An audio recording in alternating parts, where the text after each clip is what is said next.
I get a lot of questions about fish bite times, how the lures interact with fish bite times, and all of that. So I want to explain visually here, and the chalkboard's back, how bite times work and how the lures impact those bite times. Now, what you need to know ahead of time is every fish has a window of time, or like a range of time that it can bite, depending on the bait that you're using. And I talked about this before, where like lures are technically longer, average bite times, live bait is shorter. So for example, fish A here will bite between, we'll say 3 seconds and 14 seconds. Fish B is probably 13 seconds, and that's about, we'll say about 20 seconds or so. And then fish C bites between 16 seconds, and we'll make that 28 seconds. It can bite at any time during that range. So if you cast out and the game goes, okay, you're going to catch fish B, then the next thing it figures out is what time is that fish going to bite at.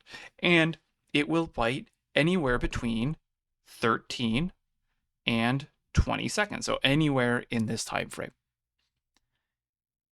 Cool. Easy.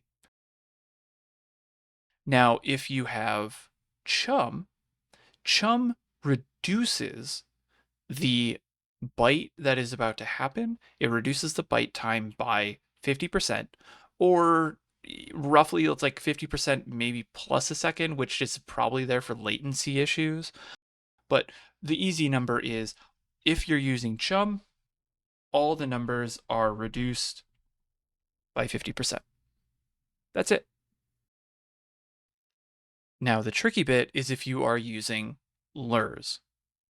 When you use any of the lures, there is a 5-second grace period that is incurred where no fish will bite at all, like, period. So during that 5 second, nothing will bite.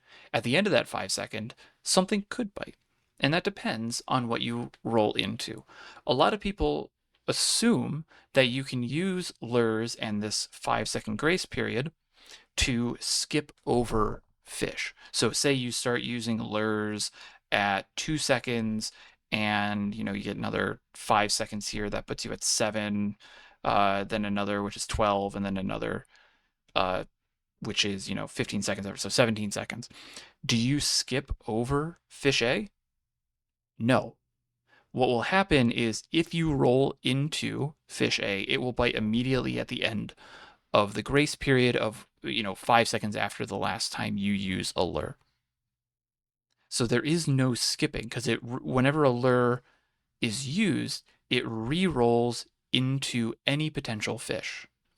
And so if it rolls into a fish that could have bit, say you use your lure right here.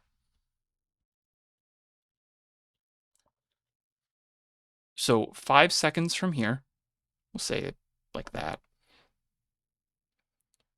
5 seconds from using the lure, any fish that could have bit at this time, which would have been fish B or fish A, will bite immediately at the end of that 5 second period. If you rolled into fish C, and this is not to scale, it's hard drawing straight lines, please. If you rolled into fish C, what will happen is it will go, oh, this fish was going to take X amount of time to bite, because it's within that range. It will look at that and go, is that before or after the grace period? Is that time before or after when a fish could have bit? And if it's before, it will bite immediately. So say it bit at 16, then it would bite immediately at that grace period. But if it's not biting until 28 seconds, it will not bite immediately. It will just carry on as normal and then bite as normal. So you cannot use lures to skip any sort of bites. The bites will always be there. The only way that you can stop fish from biting is either using surface slap on it, or when you see that large or small jawed proc message when using lures, that will also reduce the chance of fish on the opposite hook set of the lure you're using to 0. And so that's the other way that you can use that to eliminate fish. But you cannot use lures to eliminate or skip over any fish whatsoever. You have to determine what it is based on the time that the fish bites, and you have to account for that grace period every time you use a lure. So I hope that helps with better understanding how fish bite times work. There really isn't a lot to it, so I hope this was quick and helpful for you. And until next time, good luck and happy fishing.